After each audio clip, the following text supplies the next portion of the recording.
What's good, Commanders fans? Happy Friday. I know it's been a long time since I made a video. It's been about 3 weeks. So the Wizards content has definitely been popping, Locked on Wizards, and it's been very busy for the Wizards. But I still definitely should have made some videos for you guys. It has been, it's the dog days of the off season right now. It's the dog days of the off season. But I did want to let you guys know that I did get tickets for the Ravens, the joint practice with the Ravens. Excuse me. On August 15th, that's a Tuesday at 9:30. Now, the tickets were sold out. Like, they went live on SeatGeek at 11 a.m. Clicked the button. I had to keep refreshing. It was almost like trying to get some shoes, like some Jordans on a Saturday morning or some, basically like Jordans on a Saturday. You keep refreshing. And then you get on the wait list. You're on the wait list, and I finally got one ticket. But it's a ticket per car, so it's really weird. But all that aside, I will be there in Owings Mills. I'll probably be one of the few Commanders fans in Baltimore, cheering on the team, getting us hyped up and all that, watching from the sideline. I definitely will be recapping the joint practice for sure. Might do a vlog, and I'll definitely try to put up some clips for you guys. I know they may not let us record or whatever, but I'll definitely record. Like, if I see Terry get a touchdown or something like that, I'll try to record something like that. Sam Howell throwing a touchdown, cooking the Ravens, stuff like that, or Emmanuel Forbes gets a pick against Odell or something like that. I'll definitely, or on Lamar Jackson, I'll definitely try to get something like that. Or I'll tweet it out and recap stuff like that as I always do for training camp. So I'm excited for that, man. That's gonna be a lot of fun. I love joint practices. We just don't do a lot of joint practices. The last one was the Texans with D'Angelo Hall. We all know what happened with him there. And then we had a joint practice with the Jets where DJ Swearinger got up in Terrell Pryor's face. I remember that. And then we had a joint practice with the Patriots. So we haven't had a joint practice in a long time, but I'm excited for this. And you guys know I live in Baltimore, so it's right down the street. So I could not pass a free 99 opportunity to go down there and see us play against Lamar Jackson, Odell, all those guys with the Ravens. I mean, the Ravens are a good team, so this is a good test. I'm excited for that. But the point of the video is reacting to the pictures of the workouts. So Sam Howell's been working out. Jacoby Brissett's been working out. They've all been working out together. Brian Robinson, Jahan, you see in the pictures, Jahan Dotson is there. Terry McLaurin is there. De'Ami Brown is there. Curtis Samuel's not there, but it is what it is on that. Let's not treat this like an OTA, like guys have to be there, but it's always good to see. Marcus Kemp is there as well. He's in the picture too. It's always good to see players working out and just building that chemistry in the off season. Of course, we haven't had OTA practice in a couple weeks. We didn't have that many OTA practices as well because one was taken away, or a week was taken away. So this is just good to see these guys down there. They're down there in Florida. It's super, super hot. So they gotta get ready for those conditions and get good conditioning. And you want to see the chemistry between our potential starting quarterback and Sam Howell, which basically I think he will be the starter day one. Reports were coming out after OTAs that Sam Howell is the starter as of right now. Of course, it's supposed to be a competition with Jacoby Brissett, so he still has to go out there and earn it in training camp, and in the preseason games as well. But this is always good to see. I mean, you saw previous quarterbacks; they always do it too. We saw, Dwayne Haskins did it with the guys. Rest in peace. Carson Wentz did it with the guys last year. So it's always good to see quarterbacks get chemistry with these guys. And just looking at it, I think we are a little disrespected, man. We are a little disrespected in the media for sure. And I'll talk about each receiver, and then I'll wrap up the video. But yeah, you look at some of the rankings, man. Our receiving corps is ranked like 21st and then 20th, and I think they're a lot better than that, to be honest with you. I get that, a lot of people are sleeping on Jahan because he didn't play a lot of games, but he still has 7 touchdowns. Like, that's insane for a rookie to go out there and have 7 touchdowns in that many games, and like he was leading all rookies in touchdowns while being injured. Like, he was out multiple games, and he still was leading the pack in touchdowns. If he would have played full season, he definitely would have had at least 800, possibly to 1,000 yards, but he did miss a couple of games. So I'm excited for Jahan Dotson. He has good hands. Remember the rumors that people were saying that he's just as good as Terry or even better. I don't agree with that at all. But man, I mean, both of those guys out there, I mean, you look at the Giants game, both Giants games, Jahan was cooking the spin move.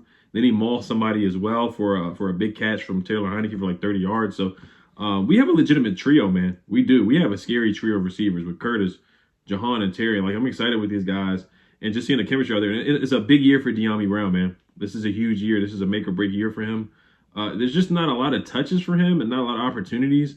I think they may go up a little bit, but it's going to be tough for him to get a lot of targets. Like, I know Sam's going to look for him, and I think with our quick West Coast offense, slant routes, try to get the ball out quick. I do think they're going to try to feature De'Ami a little bit more, but they do have their there's reports that Airbnb is trying to use Gibby as a wide receiver more and get him in the passing game more like he should have been last year, because Antonio Gibson did play wide receiver in college, and you saw how he played in the Jaguars game. So Dyami Brown, remember the reports and the rumor that came out that he was on the trade block? I don't think that was true, but at the same time, it's like, what would you get for him in return? You wouldn't really get anything back.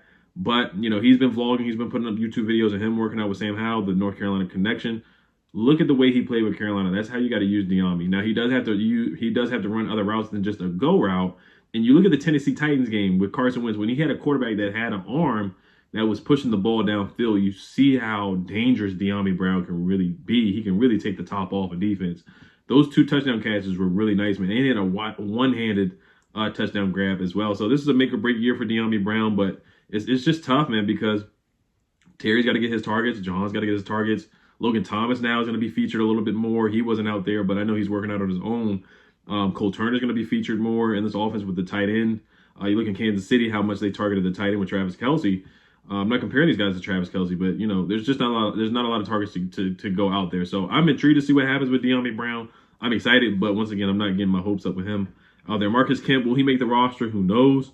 He's going to be battling with Casimir Allen and Bryson Tremaine and the other guy who's been playing really, really well. Went to Penn State, man. I can't remember his name. I can't remember his name right now, but he looked really, really good. He went to Western Kentucky as well. He played really, really good in OTAs. And a lot of people are saying that he potentially can make the roster over Dax Milne. So it's good to see him working out there. B-Rob, of course, he's a guy that can get 1,000 yards on the season. If he doesn't get shot last year, man, this guy, I think he would have got 1,000 yards. He ended up with like 700 yards, 800 yards, and he's a tough runner. He's a tough runner, man. I think our running backs are slept on a little bit too. And there's some noise about Kareem Hunt, of course, the rumors. But I think we're fine where we're at with the guys that we have with B-Rob, Gibby, and the Chris Rodriguez and Jared Patterson. But I wouldn't be mad if we brought in Kareem Hunt. But Brian Robinson's a dog, man. Look at the way he played against the Giants last year in both games. The way he was putting the team on his back. The Falcons game, he had a nice touchdown catch, ran and truck stick somebody. So just a full off season for him, getting his feet wet, getting his vision better as well, because he's more of a natural running back than Gibby. And he's a tough runner, man. So I'm excited to see what B-Rob does too. I think our running back group is slept on, but they just don't have a lot of years under their belt, you know. So that's the only reason why they're really getting slept on right now. Same thing with Jahan Dotson. I think the more games he gets under his belt, the more national media will pay attention to him, and we definitely will be ranked higher. And who cares about the rankings? It's about winning games, and this team is talented. They just need a quarterback to push them, and I think Sam I.M. is the guy that can do it. Not basing it off of one game, but, you know, he threw guys open in the Dallas game. He threw guys open down the field. Terry McLaurin to pass to him. Jahan Dotson, he was throwing guys in stride. And that's just something that they didn't consistently have. And I think he can create more yak opportunities for our guys. And just getting that chemistry and that timing down certainly should help. So I'm excited about these videos, man. I like it. And then, you know, there's pictures of Jacoby Brissett out there too. You know, who knows? It's a 17-game season. So knock on wood, you don't want to see injuries, but there's a lot of teams that have to see their backups go out there. The Cowboys, you know, Cooper Rush had to play. The Eagles, Gardner Minshew had to play. So a lot of teams go through injuries, so you never know what can happen. Got to stay ready. And I think Jacoby's a really good backup in this league. He's one of the best backup quarterbacks in the NFL for sure. So I'm not sure who else was out there working out, but those are some of the pictures right there. There's like a video of Jahan Dotson doing a stutter step move as well. So I'm liking what I'm seeing already in the offseason, man. Training camp starts July 27th. I might go July 29th when they have practice on Saturday. That's the only one I might go on Ashburn, but I'm definitely going to the one in Baltimore against the Ravens on the 15th. That's Tuesday at 9:30. So comment down below if you did get tickets to that. I definitely want to see you guys out there, man. Definitely got to cheer and turn up for our guys out there for sure. And be led and be more. So Battle of the Beltway. So all right, you guys let me know what you guys think, man. Good to see workout videos. It is what it is. It's the dog days of all season, so that's all we really got to talk about right now. Hell's Commanders, y'all have a good weekend. Peace.